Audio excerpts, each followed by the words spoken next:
Hey everybody, Andy Stickel here. Hope you're having a good day. I wanted to show you a really quick trick that a lot of people don't know is available to them, but it's really useful if you're trying to do some research or if you're trying to see what your competition is doing.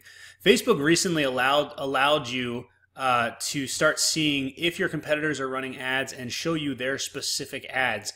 It's not intended as a competitive analysis tool. It's actually intended to be more transparent following all the scandals that they've had lately. But the way you do it is you go to any profile, and then on the left here you click Info and Ads. And this shows you all, you can see right here, active ads from Morgan & Morgan, PA.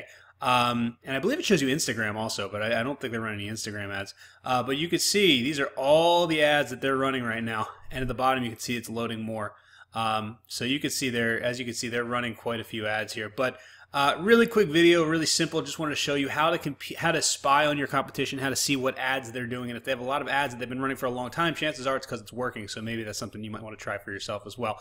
Hope this video is helpful, and I'll talk to you soon.